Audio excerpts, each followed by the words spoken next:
안녕하세요. 저는 전산학부 김주호입니다. 네, 일단 이렇게 좋은 자리에 초대해 주셔서 감사드리고요. 강의 시간으로 최악이라고 하는 점심시간 직전인데, 그럼에도 불구하고 이 제너레이티브 AI는 제가 요즘에 굉장히 꽂혀 있는 주제이기도 하고, 저는 이제 이런 교육 기술을 만드는 연구를 하고 있습니다. 그래서 그런 측면에서 앞에서 들려주신 다양한 사례들과 또 이제 학교에서 어떻게 적용할까라는 실무적인 부분과 더불어서 어떤 좀 원천 기술이라든가 앞으로 어떤 어젠다들이 있는지까지 좀 폭넓게 말씀을 드리려고 합니다.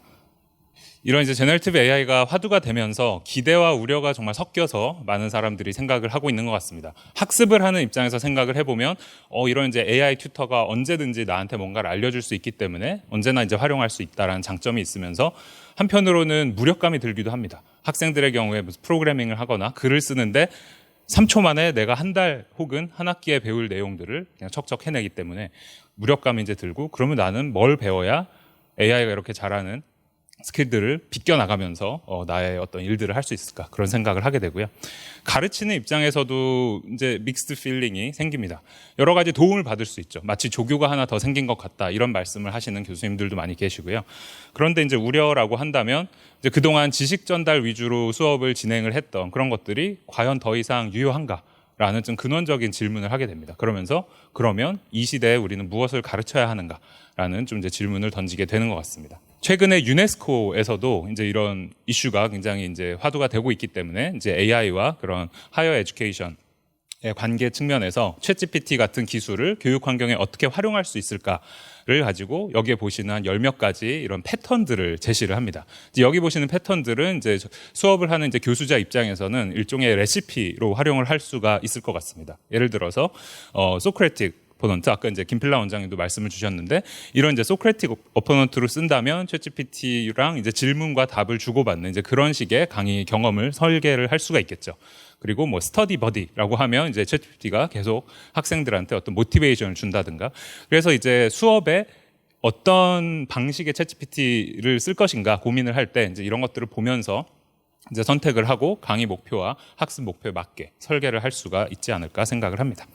그리고 그런 측면에서 이제 교육적인 이론도 굉장히 중요하다고 생각합니다. 이제 오늘 제가 말씀드릴 내용은 이제 생성형 AI와 이제 교육에 대한 그런 연구 사례도 말씀을 드리겠지만, 근데 그 앞서서 제가 이제 정말 좋아하는 이론을 하나 간단히 소개해 드리려고 하고요. 이론의 중요성은 이런 이제 챗GPT를 단순히 수업 환경에 적용해봤다가 아니라, 그래서 그게 그 학습자들의 학습에 어떤 도움을 줄 수 있는가에 대해서 우리가 근원적인 생각을 해야 되기 때문에 이론에 대한 말씀을 간단히 드리고, 마지막에는 그래서 우리가 어떤 생각들을 더 앞으로 해야 할지 말씀을 드리면서 마무리를 하겠습니다. 이론 측면에서는 오늘 이제 다른 것을 다 잊어버리셔도 이 ICAP이라는 요 네 글자 ICAP를 기억을 해주시면 굉장히 좋겠습니다. ICAP이라는 프레임워크는 이제 단순합니다. I는 interactive, C는 constructive, A는 active, P는 passive. 그래서 이 네 가지의 사람이 이제 인지적인 활동을 하면서 학습을 하는 모드를 의미합니다. 네 가지고요. 그래서 패시브는 이제 말 그대로 그냥 이제 보고 듣고 배우는 겁니다. 그래서 이제 가만히 이제 멍하니 앉아 있으면서 듣고 끄덕끄덕 한다라고 하면 이제 패시브가 되고, 이게 잘 되면 기억 정도를 좀 더 잘하는 수준이 되는 겁니다. 그리고 솔직히 생각해 보면 대부분의 학생들이 이 모드에 있고, 저희도 많은 수업을 이 모드로 하고 있습니다. 액티브는 이제 조금 더 나가는 겁니다. 그래서 정말 들으면서 강의에 이제 그 슬라이드에 하이라이트도 하고 노트 필기도 좀 하고 이러면 배운 지식을 좀 적용할 수 있는 정도까지는 갈 수 있습니다. 근데 당연히 이제 이게 학습의 끝이 아닙니다. 더 나가면 컨스트럭티브는 내가 이제 뭔가 직접 만드는 겁니다. 예를 들어 프로젝트를 한다든가, 내가 직접 뭔가를 짜본다든가, 디자인을 해본다든가, 설명을 해본다든가 하면은 배운 지식과 조금 다른 상황에 트랜스퍼해서 적용할 수 있는 능력이 생깁니다. 그리고 마지막으로 인터랙티브는 이것을 혼자 하는 게 아니라, 또 역시 김필라 원장님께서 강조해 주신 질문이라든가 대화를 통해서 함께 하는 것입니다. 함께 하기 때문에 토론이 일어나고 뭔가를 팀으로 내가 혼자 하는 것보다 더 나은 것들을 할 수 있게 됩니다. 그러면 같이 뭔가를 만들 수가 있고요. 근데 이 네 가지를 왜 말씀을 드리냐 하면, 수백 가지의 교육학 실험들을 메타 분석을 해봤더니 학습 효과가 굉장히 간명하게 떨어집니다. ICAP 순으로 부등호가 굉장히 명확하게 나타납니다. 함께 하는 게 가장 좋고, 컨스트럭티브, 액티브, 패시브 순서대로 이 학습 성과가 굉장히 나옵니다. 근데 여기서 이제 제가 가진 문제 의식은 챗GPT도 다 좋고, 이런 이제 교육에 굉장히 많은 시도들이 나오는 것은 좋은데 여전히 대부분의 시도들이 P와 A에 머물러 있다라는 것입니다. 학생들이 챗GPT한테 이거 알려줘. 아까 이제 최민희 교수님도 이제 그런 단순한 질문을 피하자라고 하셨는데 같은 맥락입니다. 그런 식으로 학습을 하는 사례들만 우리가 잔뜩 모은다면 사실 별로 의미가 없을 것 같습니다. 토론 상황, 프로젝트 상황, 협업을 하고 아니면 직접 뭔가를 만들어 보는 상황에 이런 기술을 어떻게 적용할 수 있을까를 저희가 고민해야 하지 않을까 싶습니다. 그래서 그런 관점에서 이제 저희 연구실에서 최근에 진행하고 있는 연구 몇 가지를 소개해 드리려고 합니다. 크게는 이제 학습자와 AI가 이제 협업을 하는 이제 그런 모드를 좀 생각을 해봤고요. 두 번째는 이제 아무래도 전산학부에서 이제 강의를 하는 입장에서 이제 프로그래밍 교육 측면에서 이제 프로그래밍을 하면 보통은 이제 코드나 문법 이런 걸 많이 배웁니다. 처음에. 근데 그게 아니라 말로 코딩을 배우는 이제 그런 어떤 아이디어에 대해서 소개를 드리려고 합니다. 첫 번째는 이 학습자와 AI가 함께 만드는 양질의 질문입니다. 이건 바로 이제 저희 큐카이스트에서 굉장히 활발하게 지금 또 잘 진행을 하고 계시는 이 문제 내는 문제 그 프로그램이죠. 그래서 이제 교무처에서도 저렇게 매 학기마다 안내를 해주시고 또 이게 자료를 보면 이거를 이제 각 교수님들이 어떻게 활용을 한가 봤을 때 시험에서 뭐 엑스트라 포인트를 한다든가 그 수업 시간에 액티비티로 실시간으로 문제를 만든다든가 이런 이제 굉장히 창의적이고 좋은 학습 그 방법들이 소개가 되고 있고 이게 이제 제가 볼 때는 그 ICAP 중에 C 정도에 해당하는 이제 굉장히 좋은 활동이라고 생각을 합니다. 근데 이런 문제를 학생들한테 만들어 보게 시켰을 때 크게 두 가지의 어려움을 겪습니다. 첫 번째는 뭐 어디서 시작을 해야 될지 모르겠다. 라는 거죠. 그러니까 질문들이 굉장히 이제 소위 말하는 좀 뻔한 질문들이 나옵니다. 다음 중 틀린 것은 한 다음에 뭐 수업에 없는 엉뚱한 거 하나 넣고 이게 질문이다 한다든가, 그죠? 그리고 두 번째는 뭐가 좋은 질문인지를 모른다라는 겁니다. 저희가 이제 계속 문제를 만드니까 헷갈리는 그런 디스트랙터도 넣고 개념의 핵심을 찌르는 그런 것들을 보기로 넣지만 이제 학생들은 사실 뭐를 넣어야 이게 좋은 질문이 되는지를 몰라서 이제 그냥 내라라고 했을 때 생각보다 효과가 안 날 수가 있습니다. 그래서 이제 저희가 생각한 것은 그래서 이제 그 한 지난 2년간 이제 석현재 원장님 계실 때부터 이제 셀트에서도 지원을 많이 해주시고 그래서 저희가 이 퀴즈라는 이제 플랫폼을 개발을 했습니다. 이거는 AI와 학습자가 함께 이제 문제를 만드는 겁니다. 그래서 학습자들이 이제 이런 문제를 만들 때 이런 이제 선언을 하게 합니다. 그래서 무슨 이제 학습 모드를 지원할 것인가 했을 때 이런 이제 배우는 내용 에 대해서 어플라이를 하는 질문을 만들겠다. 근데 질문을 만들 때 도움이 필요할 수 있습니다. 그죠? 그래서 학생들이 이제 어떤 좀 어디서 시작해야 할지 모르겠다. 그러면 AI가 아이디어도 주고, 그 다음에 내가 여기 이제 왼쪽에 보시는 것처럼 이제 아이디어를 좀 달라라고 하면 이런 이제 질문을 주지는 않지만 시작할 수 있는 포인터가 되는 키워드들을 AI가 그날의 이제 수업 자료에서 뽑아내서 적절히 추천을 해줍니다. 그리고 이제 위에는 이제 질문의 템플릿입니다. 템플릿은 저희가 이제 좋은 질문의 그 형태가 될 수 있는 것들을 이제 빈칸을 채우게 이제 학생들한테 유도를 하는 거죠. 그래서 그냥 단순히 뭐 그 맞다 틀리다를 고르는 거가 아니라 정말 뭐 why를 물어본다든가 먼저 이게 문제다. 왜냐하면 뭐 이런 식의 이제 문장으로 문제를 만들 수 있게 유도를 하고요. 그다음에 이제 아래는 제가 이제 뭔가 학생으로서 문제를 만들었을 때 이 문제가 과연 제대로 된 문제인지에 대해서 피드백을 받고 싶을 수 있습니다. 그러면 AI가 그 임프루브 할 수 있는 여러 가지 추천을 해줍니다. 이건 이제 문장을 좀 다듬는다든가 더 좋은 템플릿을 활용하도록 하는 이제 그런 추천이라고 볼 수가 있고요. 그리고 학생들이 이제 저희는 이제 그 객관식 문제를 대상으로 하고 있습니다. 그래서 이런 이제 객관식 문제가 있을 때 여기에 이제 옵션을 새로 추가한다라고 하면 이제 여기서도 학생들이 컨시스턴시를 체크하거나 키워드 추천을 받을 수 있습니다. 이것도 마찬가지로 그 수업 내용을 보고 그다음에 다른 보기를 보고 이게 이제 어느 정도 일관성이 있어야 이제 좋은 보기가 되지 않습니까? 저희도 예를 들어서 무슨 시크네스의 종류를 얘기하는데 갑자기 엉뚱한 카테고리가 나오면 사실 그거는 의미가 없는 문제이기 때문에 같은 카테고리 안에서 이제 보기가 나오도록 이제 학생들한테 이런 그 챗GPT 같은 기술이 뒤에서 추천을 해줍니다. 그래서 이제 이렇게 진행이 되면 한 문제도 여러 학생들이 협업을 하면서 만들 수가 있습니다. 그래서 어떤 학생은 보기 하나만 제공을 할 수도 있고 누가 만든 문제에 여러 학생이 보기를 달 수도 있습니다. 그래서 이런 식으로 이제 질문이 나오고 여기에 이제 보기들이 있는데 사실 보기들이 여기에 여러 개가 더 있습니다. 그 중에 이제 시스템이 이렇게 뽑아서 그때그때 다른 문제를 실시간으로 동적으로 만들 수가 있죠.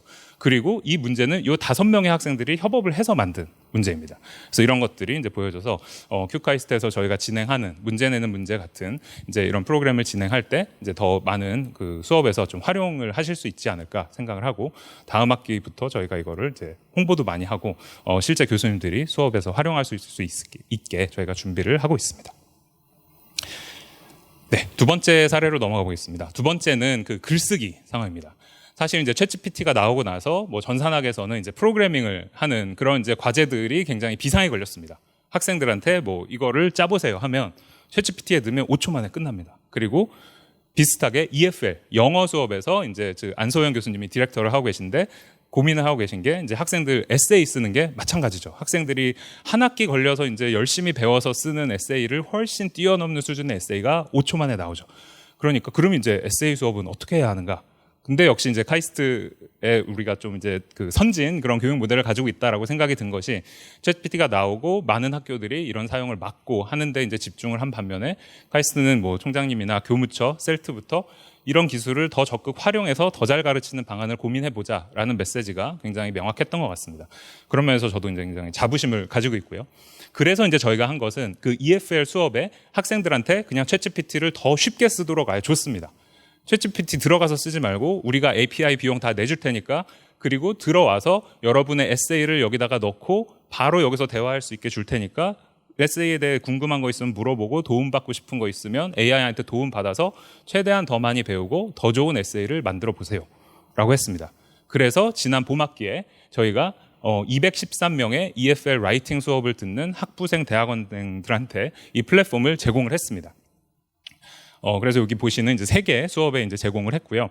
8주 정도의 이제 매주 이 에세이를 개선해 나가는 그 수업으로 구성이 되어 있는데, 거기에 이제 저희가 만든 플랫폼을 활용해서 학생들이 챗GPT를 가지고 정말 실제 에세이를 개선을 했습니다. 6주 이상 참여한 학생이 총 77명이었고요. 이건 이제 저희가 옵셔널하게 제공을 했기 때문에 모든 학생이 참여한 것은 아니긴 합니다.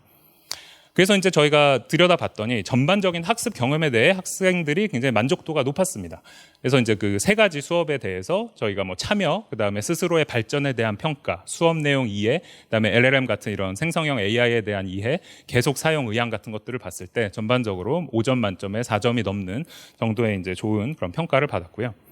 그리고 이제 학생들을 저희가 좀 그룹을 나눠봤습니다. 에세이 점수가 이제 학기 말에 봤을 때 에세이 점수가 높은 학생과 낮은 학생의 이런 활용 양상의 차이가 있는가를 봤을 때 최종 점수가 낮았던 학생들이 오히려 저희 플랫폼의 경험을 더 좋게 평가를 했습니다.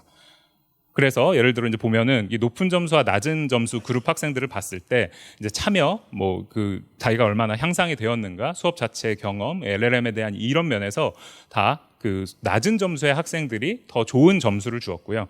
여기서 이제 시사점은 이런 이제 플랫폼이 학습 성취도가 낮은 학생들을 좀 이제 도와줄 수 있는 측면이 있다라는 것이죠. 학습 성취도가 높은 학생들은 사실 이런 서포트가 없이도 충분히 수업을 잘 해나갈 수 있는 반면에 이제 이런 좀 보조 역할을 해줄 수 있는 AI의 가능성을 저희가 봤다라고 말씀을 드릴 수가 있고요. 그리고 또 이제 비교도 해봤습니다. 챗GPT와 저희 플랫폼을 비교를 했는데 사실 기술은 동일합니다. 그래서 기술적인 어떤 우열을 가리려고 한 것이 아니라 이런 이제 수업과 완전히 온라인이 되어 있고 에세이에 맞추어서 저희가 이제 밑에서 다양한 작업들을 해서 챗GPT가 좀 더 이 수업에 도움되는 형태로 이제 그 프롬프트 엔지니어링, 아까 이재길 교수님 말씀하신 대로 이제 그런 것들을 많이 해서 학생들한테 줬거든요. 그래서 비교를 했을 때 이제 저희 플랫폼인 레시피가 챗GPT에 비교해서 신뢰성, 스타일과 톤의 적절성, 답변 품질 측면에서 더 높은 평가를 받았습니다. 예, 저희가 이제 이유를 생각해 봤을 때 저희가 이제 그런 프롬프트를 통해서 적절한 퍼소나를 줬습니다. 그래서 이제 이런 걸 한 거죠. 나는 이제 넌 선생님이고 학생이 주는 에세이에 대해서 이런 측면에 대해서 도움이 되는 피드백을 제공해라. 이제 이런 이야기들을 해주고 이제 피드백을 줬을 때 학생들이 더 이제 그 활용을 잘 했다라는 점이고요. 그래서 이제 이런 그 플랫폼을 더 확장해서 더 많은 이제 학생들과 영어 수업에 적용하는 것을 저희 이제 가을 학기 이후에 목표로 잡고 있습니다. 이렇게 이제 학습 컨텐츠를 생성하는 부분에 대해 말씀을 드렸고요. 이 두 사례도 생각을 해보시면 이제 단순히 AI를 썼다 혹은 AI가 이거를 잘하더라가 아니라 AI를 학생들한테 어떻게 줬을 때 학생들이 이거를 더 잘 활용하는가의 문제가 됩니다. 여전히 문제를 만들고 에세이를 제출하는 것은 학생의 몫이고 학생의 책임이죠. 근데 AI가 보조적인 역할을 하면서 학생들을 돕는다는 측면에서 저는 이제 교육 모델 측면에서 더 가치가 있다라고 말씀을 드리고 싶습니다. 두 번째는 이제 프로그래밍 상황인데요. 이제 프로그래밍 수업을 할 때 대부분 저희가 이제 문법부터 가르치고 이제 if문 무슨 while문 이런 것들을 이제 보통 가르치는데 약간 이제 생각을 뒤집어서 생각해 보면 그래서 이거를 배우면 뭘 할 수 있는데 라는 게 사실 중요하고 특히 저학년 학생들한테 물어보면 그걸 모르고 그냥 이제 문법만 계속 배우니까 좀 모티베이션이 안 생기는 경우가 있습니다. 그래서 이제 요 사례는 이제 웹 프로그래밍입니다. 예를 들어서 우리가 이제 웹사이트를 볼 때 그런 경우 있으시죠. 뭔가 메뉴가 너무 불편하게 되어 있고 색깔이 마음에 안 들고 눈에 부시고 글씨가 너무 작고 근데 이런 걸 고치려면 웹 프로그래밍을 할 줄 알아야 됩니다. 그죠? HTML 이런 CSS를 고쳐야 되는데 저희가 이제 생각한 것은 그냥 원하는 걸 얘기하면 AI가 이걸 고쳐주고 어떻게 고치는지를 알려주고 그걸 통해 학습자들이 좀 배우게 할 수 없을까 생각을 했습니다. 그래서 이제 이런 그 생성형 AI 기술을 써서 이제 데모 비디오를 간단히 보여드리겠습니다. 카이스트 홈페이지에서 예를 들어 이제 여기 보이는 카이스트 로고를 딱 찍고 Make this larger라고 이제 이야기를 합니다. 그러면 더 크게 만드는 다양한 이 그 CSS 프로그래밍 요소인데요. 그런 것들이 추천이 됩니다. 죄송합니다. 이게 영상이 좀 꼬여서. 네. 그래서 학습자가 make this larger라고 하면 이제 다양한 추천이 이렇게 되고 나오고 학습자가 이제 여러 가지 이제 적용을 해보면서 자기의 의도랑 맞는 것을 선택하면서 이런 걸 넣으면 이런 효과가 나는구나를 볼 수 있습니다. 두 번째는 emphasize this part라고 하는데 이제 강조라는 것은 사실 또 모호하죠. 강조의 효과를 낼 수 있는 다양한 이런 것들이 추천되고 그거를 이제 탐색을 하면서 얘는 이런 효과, 얘는 이런 효과를 학생들이 체험하면서 배울 수가 있습니다. 말 그대로 이제 입 코딩이라고 하죠. 그러니까 입으로 코딩하는 약간 이제 그런 느낌이라고 보실 수 있고요. 그래서 이제 기술적인 내용은 오늘 말씀드릴 내용은 아니고 이걸 가지고 저희가 실험을 해봤습니다. 그래서 이런 저희가 만든 툴과 그 이제 크롬 웹 브라우저에서 직접 이제 프로그래밍을 해야 되는 그 툴을 가지고 비교를 했습니다. 40명을 연구실에 불러서 처음에는 잘 정의된 이 before를 after로 바꿔보세요. 그 다음에 두 번째는 이런 걸 주고 오픈엔디드로 마음껏 한번 디자인을 해보세요. 이렇게 이제 두 가지 태스크를 저희가 줬는데요. 일단 좋은 소식부터 말씀을 드리면 저희 시스템이 잘 됐습니다. 80% 정도의 이제 저희 시스템인 이 스타일렛을 쓴 분들이 성공적으로 이 디자인 태스크를 마쳤고요. 그러니까 완전히 경험이 없는 분들이었는데, 근데 크롬을 썼을 땐 35%만이 그 작업을 완료를 했고, 시간도 저희 툴을 썼을 때 35% 정도 단축이 됐습니다. 그리고 이제 여러 가지 옵션을 탐색할 수 있는 형태다 보니까 그 양쪽 컨디션에서 이제 비슷한 양의 그 디자인 변화들을 줬는데 저희 시스템을 썼을 때 더 다양한 요소들을 적용을 했다라는 것이고요. 그만큼 이제 학습에 도움이 되는 탐색이 일어났다라고 볼 수가 있습니다. 그런데 이제 여기까지 좋았는데 이제 연구를 진행한 저희 학생이 오더니 교수님 근데 좀 이상한 결과가 있다 하면서 꺾인 그래프를 가져왔습니다. 보통 이제 저희가 연구할 때 꺾인 그래프는 보통 안 좋죠. 계속 올라가야 되는데 꺾인 그래프를 가져왔습니다. 그래서 이게 무슨 그래프냐 물어봤더니 우리 시스템을 썼을 때 학습자들의 그 자기 효능감이라는 것은 내가 이 작업을 얼마나 잘할 수 있는가에 대한 스스로의 어떤 확신이거든요. 그래서 학습에 굉장히 중요한 요소인데 자기 효능감이 우리 시스템을 썼을 때 시간이 갈수록 떨어지더라. 라는 것입니다. 근데 크롬을 썼을 때는 계속 올라간다라는 거죠. 그래서 이렇게 결과가 잘 나오는데 왜 사람들의 자기 효능감이 떨어지는가 하고 저희가 자세히 들여다봤더니 많은 분들이 어떻게 얘기를 하시냐면요. 입코딩을 할 수 있어서 좋은데 시간이 지나고 내가 조금 이제 알 것 같으니까 내가 더 직접 들어가서 고치고 싶다라는 거죠. 근데 여전히 시스템은 말로만 하세요라고 하니까 답답한 겁니다. 답답하니까 원하는 걸 충분히 하지 못하는 거죠. 그래서 답답하고 근데 크롬에서는 잘은 안 되지만 조금씩 내가 내 힘으로 배워나가는 느낌이 드니까 오히려 자기 효능감이 계속 올라가는. 그래서 이제 약간 이제 이거는 좀 반성에 가까운 그런 결과였고요. 그래서 이제 이 연구를 통해서 이제 오은영 선생님이 이제 많이 말씀하시는 게 그겁니다. 아이들이 왜 공부를 해야 하나요? 하면 몰랐던 걸 알게 되는 과정에서 자기 신뢰감과 자기 효능감이 상승된다. 이게 이제 공부의 본질이다라는 얘기를 하는데 아까도 이제 말씀드린 것처럼 제너레이티브 AI가 저는 무력감을 준다라는 것이 사실 학습 측면에서 굉장히 위협이라고 생각을 합니다. 많은 것들을 잘하고 잘 가르치는 것은 좋지만 이걸 쓰는 사람이 쓰면 쓸수록 뭔가 의존적이 되고 나는 못해라는 생각이 드는 거죠. 그러면 우리가 AI와의 이런 인터랙션을 어떤 식으로 설계하고 교육 경험을 어떻게 줬을 때 자기 효능감을 오히려 높여줄 수 있을까? 이런 질문을 저희가 던져야 할 것 같습니다. 이거는 챗GPT가 뭐를 잘한다의 문제가 아니라 이거를 교육 경험에 우리의 커리큘럼에 어떻게 녹여서 어떤 활동을 하게 할 것인가랑 연결이 된다라고 볼 수가 있을 것 같습니다. 그리고 마지막 사례입니다. 이것도 이제 워낙 이제 제너레이티브 AI가 빨리 변하고 하기 때문에 오늘 보여드린 대부분의 사례가 2022년 이후에 나온 연구이고, 방금 보여드린 스타일렛을 제외하고는 아직 이제 출판도 안 된 저희가 막 지금 개발하고 있는 딱 그런 상황입니다. 그래서 굉장히 따끈따끈한 연구다라고 말씀을 드리고 싶고요. 여기서 이제 저희가 생각한 것은 여러분 이제 저희도 수업을 많이 하지만 수업을 할 때 가장 많이 배우는 사람이 누구일까요? 교수입니다. 네, 맞습니다. 그래서 근데 그 이유는 생각해 보면 가르치는 것만한 학습 방법이 없는 거죠. 그죠? 그래서 저희가 생각을 했습니다. 챗GPT를 우리가 볼 때 대부분은 이제 얘한테 뭐를 물어보고 배우는 입장으로 쓰는데 챗GPT를 가르치게 하자. 학생들이 선생님이 되게 하자라는 거죠. 그러니까 선생님이 되게 하는 게 이제 어려운 이유는 실제 이제 학생들끼리 서로 가르치게 하면 이제 잘 꼬입니다. 꼬이고 말 안 듣고 막 잘 안 되고. 근데 챗GPT가 언제나 들어주고 이제 학습자 역할을 할 수 있지 않을까. 근데 챗GPT가 너무 똑똑합니다. 부족한 학습자 롤플레이를 하기에는 챗GPT가 너무 똑똑합니다. 그래서 여기서의 이제 기술 포인트는 어떻게 챗GPT를 이 잘 모르는 학습자 역할을 하도록 잘 얘를 시키느냐입니다. 그래서 이제 저희가 만든 시스템은 이 AI에게 이제 프로그래밍을 내가 가르치면서 이제 학습을 하는 거고요. 저희가 만든 요 알고보라는 요 이제 로봇은 고등학교 2학년 학생이고 프로그래밍을 이제 막 배우는 초보자입니다. 그래서 이제 말로 이해한 것을 코드로 표현하는데 어려움을 겪고 있는 이제 가상의 아까 이제 그 가상의 친구도 최 교수님이 말씀 주셨는데 그런 것처럼 알고보라는 친구한테 이제 제가 과외를 해야 되는 상황인 거죠. 그래서 이제 이런 식으로 대화가 진행이 됩니다.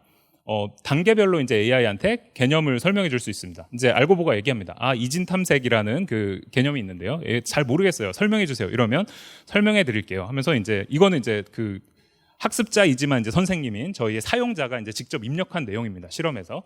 이런 식으로 이제 설명을 해 줍니다. 그러면 이제 AI가 적절한 타이밍에 이제 문맥이나 이런 것들을 보면서 질문을 던집니다. 왜냐하면 적절한 질문이 없이 계속 그냥 일방향으로 가르치게만 유도하면 이게 이제 피드백이 별로 좋지가 않고 학습에 도움이 안 되거든요. 그러니까 문맥에 맞는 질문을 계속 던집니다. 이러면 가르치는 입장에서는 계속 생각을 해야 되는 거죠. 저희도 학생들이 질문을 던지면 이제 계속 생각들을 하잖아요. 그러면서 시스템이 또 이런 이제 힌트들을 줍니다. 왜나 어떻게 집중을 해서 과외를 해달라. 그리고 알고보가 이미 알고 있는 것을 연관을 지어서 설명을 해줘라. 이제 좋은 어떤 선생님이 되도록 힌트들을 주는 거죠. 그러면 이제 저희 그 실험자가 이렇게 열심히 이제 설명을 막 해줍니다. 과외를. 막 해주니까 이제 자기가 알아들은 것을 이제 AI가 이렇게 다시 한번 또 설명을 해봅니다. 이런 과정들을 통해서 이제 점점 이제 학습이 되고요. 그래서 이제 진행이 돼가면서 학습자가 단계별로 AI가 코드를 완성하도록 유도를 합니다. 그러면서 거의 완성이 되었다. 근데 또 이제 이런 질문을 하죠. 그러면 또 답을 해주고 요약을 해서 이야기를 하고 그러면 이제 마지막으로 코드 한번 수정해 볼래요? 이런 식으로 학습자가 이제 합니다. 이건 이제 실제 있었던 시나리오입니다. 저희 이제 외부 참가자가 실험에 와서 실제 이제 한 거고요.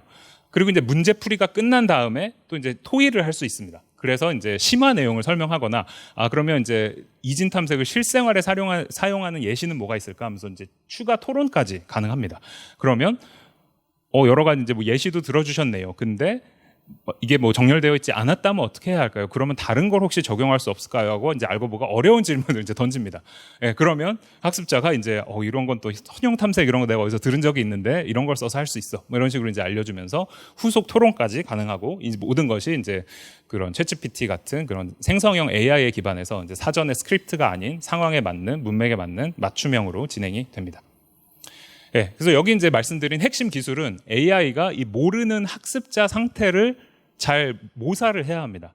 이제 그거를 위해서 저희가 이제 속에 이런 다양한 기술들을 이제 개발을 하는데 간단하게만 소개를 드리면 이 알고보 AI의 지식 상태를 이런 식으로 계속 주입시켜 줍니다.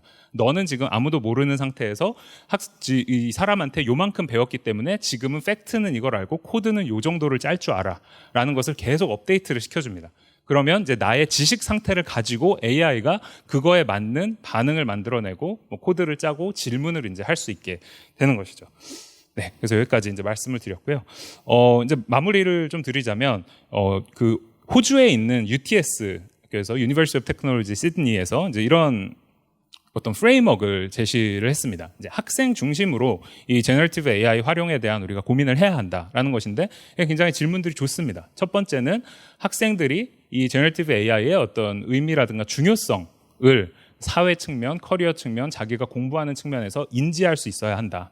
그리고 두 번째는 이거를 제대로 쓸 수 있고 문제가 되지 않는 방식으로 쓰는 것을 터득을 해야 하고, 세 번째는 이것에 대해서 좀 비판적으로 바라볼 수도 있어야 하고 윤리적으로 사용할 수 있어야 한다라는 것이고요. 그 다음은 장점과 단점에 대해서 파악할 수 있어야 한다. 역시 이제 비판적인 그런 시각을 유지해야 한다는 것이고, 마지막으로는 이 AI 세상을 살아가는 데 있어서 도움이 되는 방식의 어떤 지식들을 배우고 그걸로 학생들이 평가를 받을 수 있어야 한다라는 것인데, 이제 이런 가이드라인이 아까 이제 김필라 원장님도 이런 가이드라인들을 학생들이 많이 만들고 있다 말씀을 주셨는데, 카이스트에서도 어떤 뭐 이런 이제 가이드라인이라든가 이런 것들을 이제 전 구성원들이 공유할 수 있으면 좋지 않을까 생각이 들고요.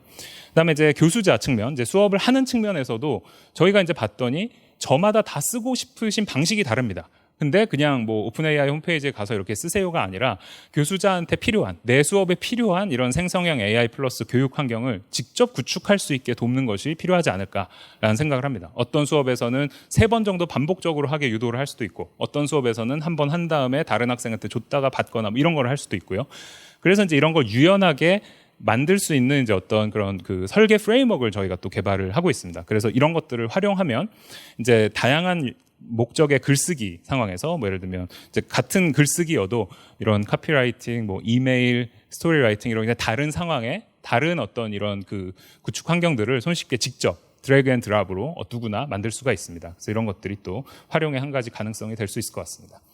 예, 마무리를 드리자면 이제 제가 이제 이런 연구를 이제 계속 해오고 있고, 지금 이제 굉장히 그 신도 나고 굉장히 위기도 많이 느껴지는 이제 그런 상황인 것 같습니다. 그런데 이런 기술들을 만들면서 AI를 실제 교육 환경에 적용할 때 어떻게 쭉 흘러가는 좀 패턴이 어느 정도 있는 것 같습니다. 첫 번째는 어떻게 하면 이 전체를 자동화할 수 있을까? 그럼 이제 기술을 만드는 이제 공학도 입장에서 AI로 이런 거 다 되면 좋겠다. 이런 식으로 보통 저희도 연구를 많이 시작합니다. 근데 그러다 보면 왜라는 질문입니다. 근데 이거를 AI가 다 하는 게 과연 무슨 의미이지? 예를 들어서 AI가 질문을 굉장히 잘 만들 수 있는데 학생이 문제 내는 문제를 했을 때 배우는 건데 그거를 AI가 다 한다고 뭐가 좋은가를 이제 던져보게 되고요. 그러면 전체를 자동화하지 않아야 할 이유들이 생깁니다. 학습자가 해야 할 영역들이 명확히 정의가 될 필요가 있는 거죠. 그래서 어떤 학습 경험을 우리가 제공할 것이기에 이 부분은 꼭 사람이 해야 한다가 나와야 하고, 그러면 전체를 어떻게 자동화하지 않고 AI를 어디에 적재적소에 넣어서 전체 학습 경험을 구성할 것인가. 그러면 이게 결국에는 학습자와 AI의 협업을 설계하는 문제로 갑니다. 그래서 처음은 어떤 AI 기술을 개발하는 문제로 시작을 했지만 끝은 결국에 학습자 AI의 협업을 설계하는 문제가 되는 것이죠. 그래서 이런 이제 그 질문의 흐름을 저희가 가지고 이런 기술들을 설계하면 좋겠다 말씀을 드리고요. 처음에 이제 이론 말씀을 드렸습니다. 그래서 단순한 그런 이제 RCAP 말씀을 드리면서 참여와 협력을 돕는 교육이 중요하고, 이런 이제 사례들을 역시 지식 전달을 넘어서 그냥 좀 창의적인 방식으로 이런 걸 활용하는 컨텐츠를 만들고 입으로 코딩을 하고 AI를 오히려 가르치고 이런 방식의 모델들이 가능하다라는 말씀을 드렸고요. 마지막으로는 이제 AI가 못하는 부분을 다 자동화 해놓고 사람이 나머지를 하세요가 아니라 최적의 학습 경험, 학생들이 가장 잘 배울 수 있는 요소들을 정의해 놓고 그거를 보조할 수 있는 형태로 AI와 사람의 협업을 설계할 필요가 있다. 네, 여기까지 말씀을 드리고 제 오늘 발표를 마치겠습니다. 네, 감사합니다.